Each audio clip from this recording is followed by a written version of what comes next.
Primera de Tesalonicenses capítulo 4, versículo 7 dice así: pues no nos ha llamado Dios a inmundicia, sino a santificación. Así que el que desecha esto no desecha a hombres, sino a Dios, que también nos dio su Espíritu Santo. Amén. Creo que todos hemos oído de ese punto. Y en muchos lugares, muchas personas usan este texto para lastimar a otros. Sin santidad nadie verá al Señor. Pero aún así está diciendo una verdad: sin santidad nadie verá al Señor. ¿Cuál es la importancia de la santidad? ¿Por qué tenemos que ser santos? Primero, le servimos a un Dios santo. Y la Biblia dice que somos templo del Dios vivo. Y Dios no habita en templos sucios, dice la Biblia. Él habita en templos santos. Amén. La santidad en el día de hoy es un tema muy difícil de hablar. Para muchos es un tema religioso. Para otros es un tema ridículo de mencionar. ¿Alguien dice aleluya? Para otros es un tema acusador. Pero la Biblia no dice que es un tema acusador. La Biblia dice que es un tema libertador. La Biblia es la que nos habla de vivir en santidad. Y todos los hombres y mujeres que fueron escogidos por Dios aprendieron, lucharon por vivir una vida agradable a Dios. ¿Qué es santidad?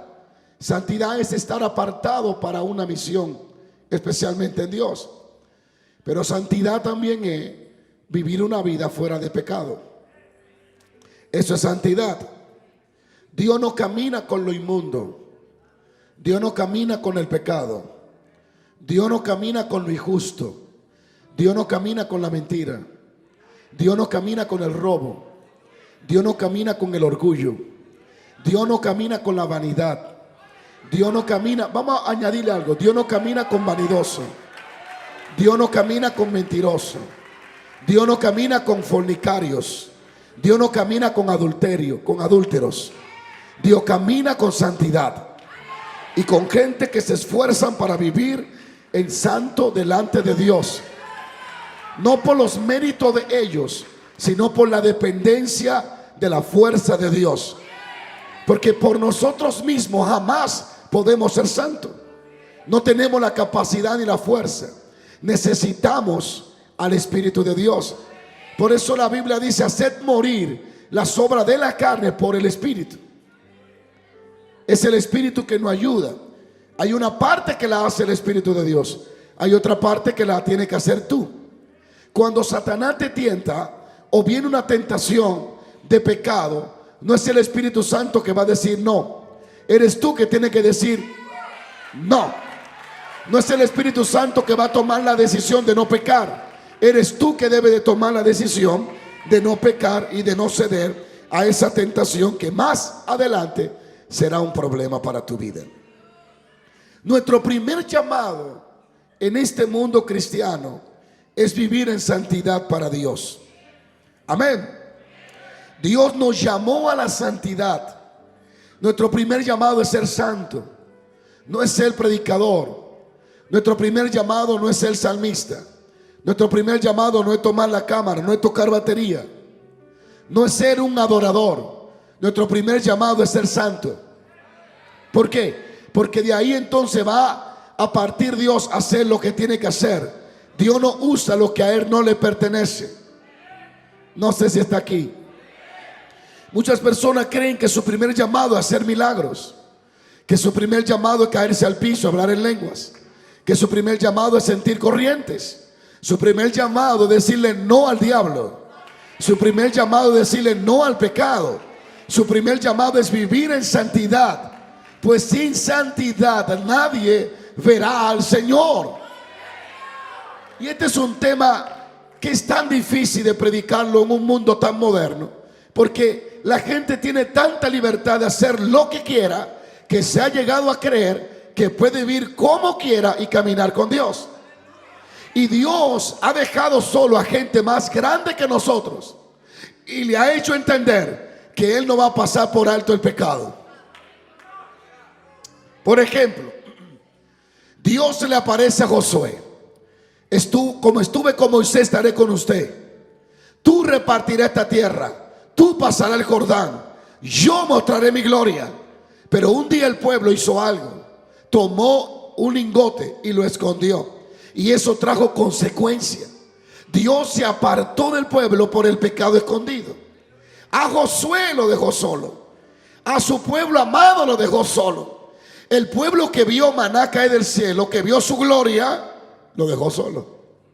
A David, siendo el amado de Dios, un corazón conforme al del Señor, cometió un adulterio y Dios lo dejó solo. Dios se apartó de él, le hizo entender que él lo amaba a David, pero que no iba a compartir su pecado y que no iba a tolerar sus pecados escondidos. Y David tuvo que entender ese punto. Por eso es que al final de sus días, cuando él se está muriendo, llama a Salomón y le dice: hijo, escucha eso. Sírvele a Dios con un corazón perfecto y búscalo. Pero escucha esto: búscalo, porque el día que tú lo dejes a Él, Él también te dejará a ti. Esa fue la instrucción de David hacia su hijo Salomón: busca a Dios y vive para Dios. Yo sé que usted está aquí hoy por diferentes motivos. Algunos vinieron a adorarlo, otros vinieron para buscar un milagro, otros vinieron para estar en la iglesia. Y sé que usted está esperando algo nuevo de Dios hoy, y Dios se lo va a dar. Pero Dios habló a mi corazón lo siguiente: sin santidad, ¿para qué tú quieres unción? Sin santidad, ¿para qué quieres hablar en lenguas? Sin santidad, ¿para qué quiere milagros? ¿Para qué quiero que Dios me sane y al final cuando me muera me pierda y me vaya al infierno a una eterna condenación? Sin santidad nadie verá al Señor.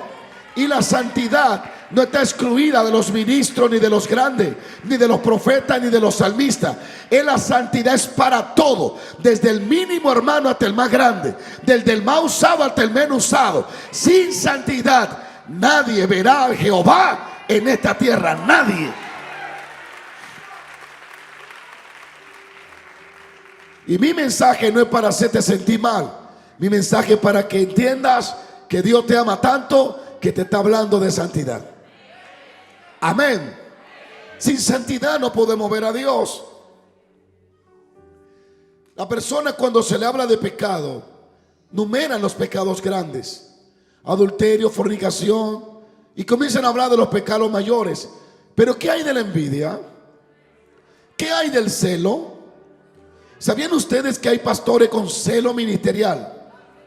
Que hay evangelistas con celo ministerial y se sienten celosos de ver que Dios use a otro más que a ellos, cuando debería de ser un motivo de gozo y entender que papá Dios tiene para todos. Amén. Amén. ¿Y qué hay de los ávaros? De los avariciosos, de los que hacen negocio para sacarle la sangre a la gente. ¿Qué hay de la financiera que explotan a los pobres? Y de los cristianos dueños de financiera que también explotan a los pobres como si fueran impíos igual que ellos. ¿Qué hay de los negocios injustos que a veces hacemos no considerando la misericordia de Dios? Sigo paro. ¿Qué hay de esos predicadores envidiosos que no soportan el crecimiento de otro y que buscan toda la manera de dañar la imagen de aquel que está siendo usado por Dios, porque tal vez ellos no están siendo usados en esa dimensión? Eso es ignorancia. ¿Por qué? Porque si Dios, que es el dueño de todo, determinó usar a alguien más que a mí, ¿quién soy yo para decirle a Dios qué hace? Él es el dueño de la unción, del poder, de la riqueza y de todo. Nehemías dice que los cielos de los cielos fueron hechos poder y que todo es de Él. Así que Él decide lo que quiere hacer, con quien quiere hacerlo. Y yo no debo de envidiarlo, sino gozarme y saber que si papá Dios tomó la decisión de bendecir a alguien, Él sabe por qué lo está haciendo.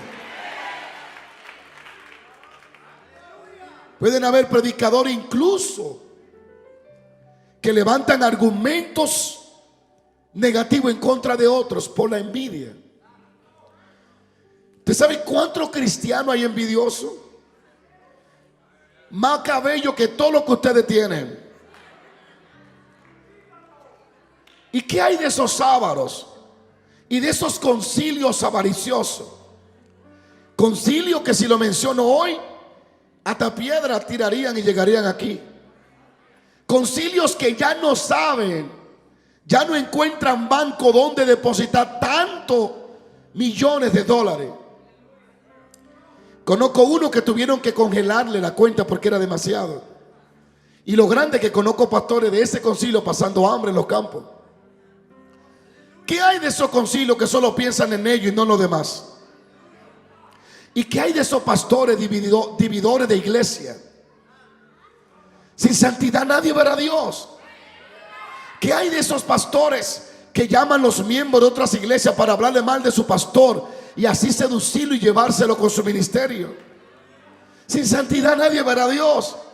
Y luego se rompen la rodilla y se secan el estómago, orando de rodillas, ayunando para ver su poder y la gloria de Dios en su iglesia. Y Dios diciéndole: ¿cómo quiere que yo apoye la división que tú provocas en otro? Pero la verdad es que sin la santidad de Dios nadie va a ver a Dios. No podemos caminar con Dios con un corazón sucio. No podemos caminar con Dios con un corazón vanidoso. No podemos caminar con Dios con un corazón lleno de adulterio, de fornicación, de raíz de amargura. Un corazón que no perdona, que no es justo, que no tiene misericordia. Un corazón que no le importa la necesidad del otro. Señores, antes de tener iglesia y antes de ser apóstoles, hay que ser cristiano primero. Y antes de ser predicador, hay que ser santo primero. Porque sin la santidad nadie va a ver a Dios. Conozco cristianos que hacen negocio que son peores que el diablo.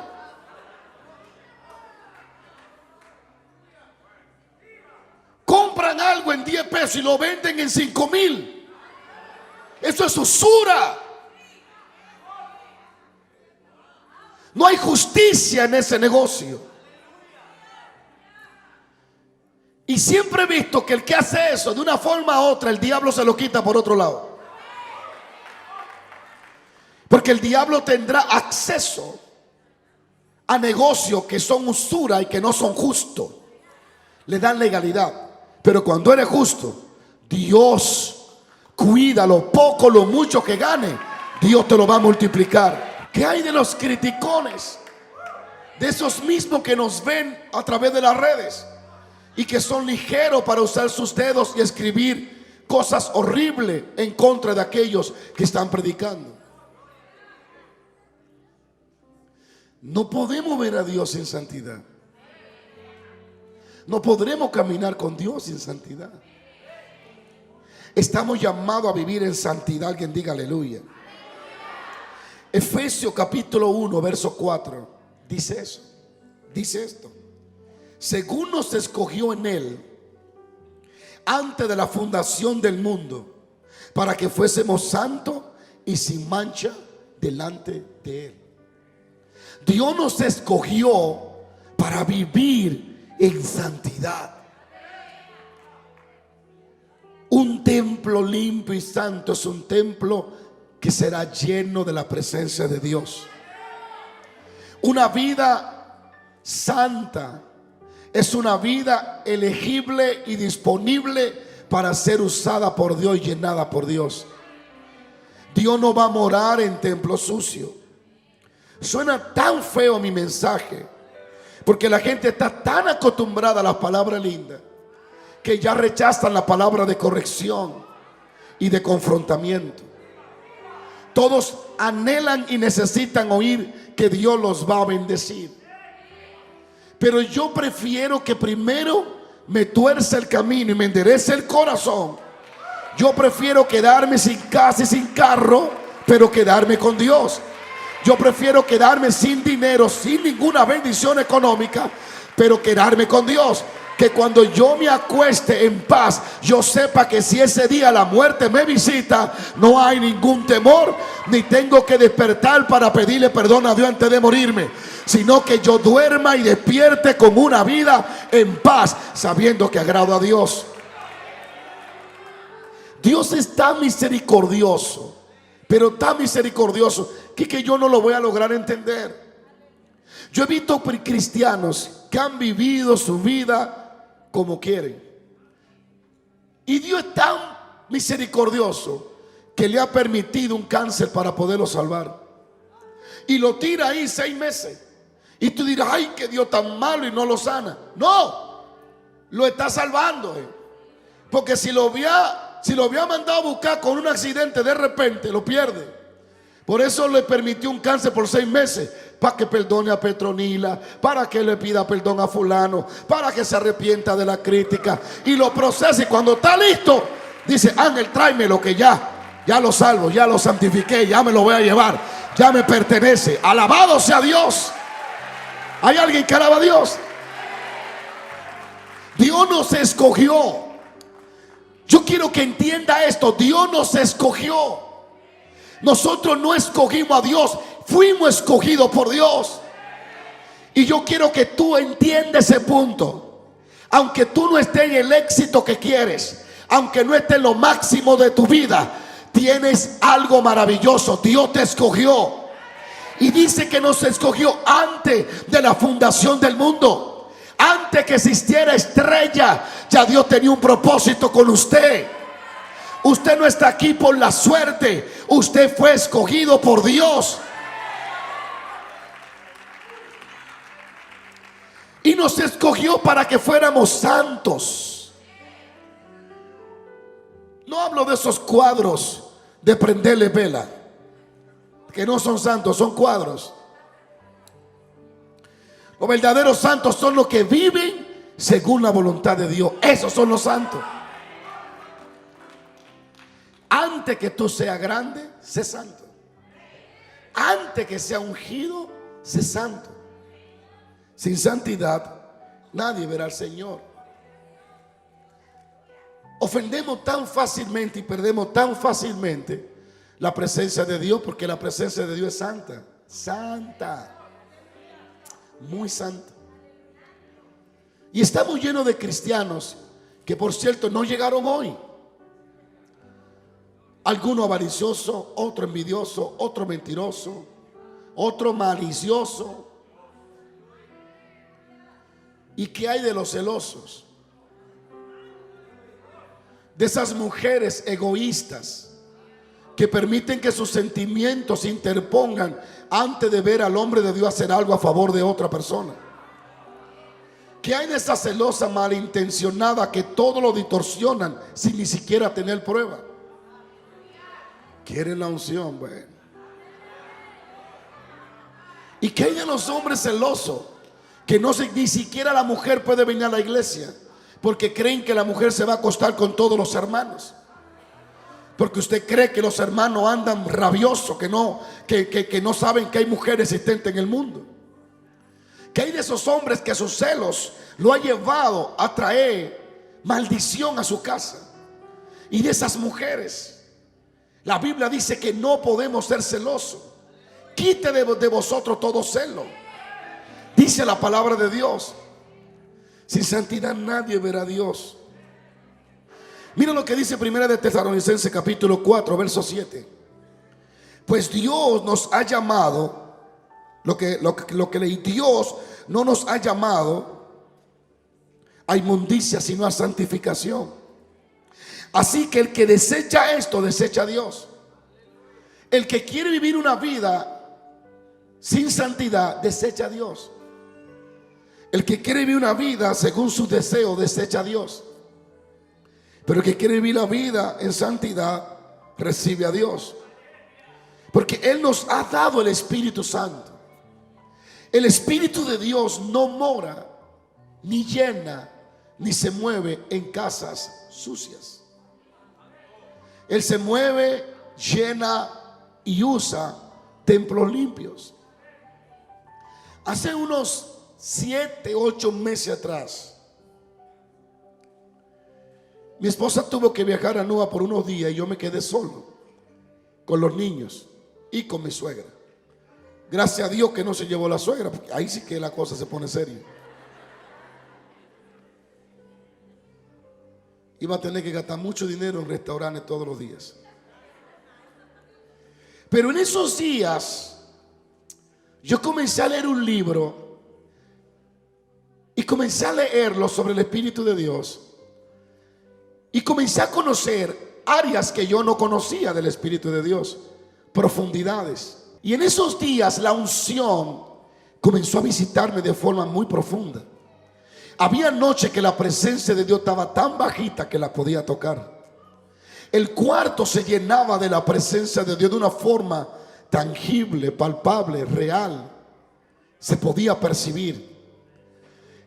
Pasé largas horas en la noche solo llorando y experimentando su presencia. Comencé a ser transformado en la presencia del Espíritu de Dios, que es la presencia de Dios. Comencé a notar que muchos cristianos se llenan la boca, ¿cómo diré esa palabra que no suene así? De decir, yo tengo la presencia de Dios, pero son envidiosos. Yo tengo la presencia de Dios, pero le hablan grotero a la gente. Yo tengo la presencia de Dios, pero hablan mal del otro muy fácil. Y en esos días yo me di cuenta que cuando realmente la presencia de Dios está en ti, eres mejor esposo, eres mejor padre, eres mejor amigo, eres mejor jefe, eres mejor persona, eres mejor cristiano, porque la presencia de Dios te santifica y te va mostrando las cosas que tiene que soltar de tu vida, la envidia, el rencor, el odio. Tú vas siendo transformado por Dios. Digo, paro. Y en esos días de tantas cosas que el Señor me ministró, hubo una que nunca se me olvidó y la tengo presente. Y es que cuando estaba en ese ambiente, oía al Espíritu Santo hablarme, porque yo estaba buscando para conocerlo más y más y más.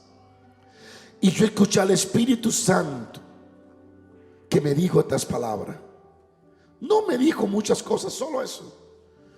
Me dijo, yo soy santo. Espíritu Santo. Solo me dijo, yo soy santo. Y esa palabra me llevó a ver un mundo de revelación. Me quiso decir, si me quieres, si me anhelas, si quieres que esté contigo, tienes que ser santo, porque yo soy santo. Y Él no se mezcla con nada inmundo, ni apoya, ni respalda nada injusto. Todo lo que se vea injusto no va a ser apoyado por Dios. Así que la próxima vez que vayas a un negocio, busque la justicia en él. Es mejor que usted pierda 3 trapos de peso, de dólares, y no pierda al dador de la vida por ganarse un dinerito más. Es mejor que usted pierda el trabajo y no pierda la presencia de Dios. Aleluya. Sin santidad nadie verá al Señor. Cuando el Espíritu de Dios me bautizó, yo noté eso. Yo llegué a la escuela ese día y yo no quería ni abrir mi labio para no ofender a nadie. Tenía tanto temor de perderlo que no quería hacer nada que lo entristeciera o lo dañara. Y los muchachos me miraban, ¿qué le pasó a este muchacho? El Espíritu Santo me había bautizado esa noche anterior. Las muchachas que me daban vuelta, le dije, ale, muévanse mis hijas. Recuerdo que estaba enamorado de una hermana, una joven, 17 años, a esa edad uno cree que toda la escoba con falda se ve bien. En esa edad uno no piensa, en esa edad uno no mira el futuro del cuerpo de la mujer en 20 años. En esa edad los muchachos se enamoran de lo que ven. Por eso es aconsejable que esperen su tiempo. Yo me casé a los 21, tenía yo, Dayana, tú 18. ¿Cuánto yo tenía? 23. 23 años, ella 18. El detalle es que nosotros maduramos rápido. Y yo vi a esa muchacha, yo 17 años, yo nunca había visto a Dayana en ese entonces, era muy joven. Y yo me apasioné por esa hermana. La veía perfecta. La veía, dije, esta tiene que ser. Habla mucha lengua, brinca, mueve mucho la cabeza, alaba mucho a Dios. Y yo ando buscando una muchacha espiritual, porque uno piensa que eso es señal de espiritualidad. Yo conozco gente que habla mucha lengua, así mismo como hablan lengua, usan la lengua también. Y yo dije, tiene que ser esa. Me le acerqué. Hice todo lo posible para pertenecer al ministerio de ella y la mamá. Y logré infiltrarme. Anduve con ellas y con otros hermanos por un tiempo. Bueno, ya entramos hasta el noviazgo. Éramos ya prácticamente novios, pero de lejos. Pero gracias que yo era un jovencito que oraba. Eso fue lo que me salvó, que yo oraba. Y yo me amanecí orando y buscando a Dios. Y de vez en cuando decía, Señor, ella, o si no ella, háblame. No deje que me engañe los ojos. Y un día yo me fui a un monte a orar. Y cuando estaba orando, la presencia de Dios vino tan fuerte que el monte se sacudía. Yo estaba solo, no me atreví a abrir los ojos. No conocía el poder de Dios en esa forma. Pero después, cuando me tocó a mí, y yo pasé como desde la 1 de la tarde hasta las 6 de la tarde llorando, agarrado de un palo, porque era así inclinado. Si me soltaba me caía, me iba para abajo. Y así pasé yo todo el rato, orando, llorando. Estaba tan sumergido por Dios que a mí se me olvidó el tiempo, hermano. Se me puso oscuro el día, se hizo de noche. Y yo recuerdo que en ese tiempo yo amaba el béisbol como usted no se imagina. Lo amo ahora, pero menos. Yo soñaba con ser Grande Liga. Yo vivía eso. Yo estaba tan loco que yo practicaba hasta de noche cuando se iba la luz. Y esa era el principal pasión mía. Y cuando estaba en ese lugar, yo dije estas palabras: Espíritu Santo, yo te amo tanto que yo estoy dispuesto a dejar lo que tú me pidas. Y le dije, el béisbol se me va a hacer difícil, pero yo lo voy a dejar si tú me lo pides. Y me dijo, y le dije, la muchacha que tú sabes que me cae bien y que sueño con casarme con ella, si tú me dices que la deje, la dejo. Pero yo no te quiero perder a ti. Habrá momentos en la vida que tú tendrás que tomar esa decisión si realmente tú anhelas la presencia de Dios. Habrán cosas que se oponen entre tú y Él. Y son cosas que no es que no te gustan, que tú anhelas, que te gustan, que no la quieres dejar. Y allí tú tendrás que sacrificarte por tener su presencia. Hermano, no sé ni para qué dije esa palabra. A los pocos días tuve 2 sueños. En uno, para no extenderme, Dios me habló y me dijo, deja la pelota por mí. Cuando desperté llorando, no porque Dios me habló, sino porque la iba a tener que dejar. La dejé. A lo poco, no me dio ni receso, no. Al otro día me dio un sueño. También déjala a ella, que no te pertenece ni es para ti. Dije, Señor, pero yo la quiero. Sí, pero yo no. Yo no la quiero para ti. Así que con dolor la solté también. Dije, Señor, ya no tengo nada que soltar. Ahora estoy enterecito para tu obra y para ti.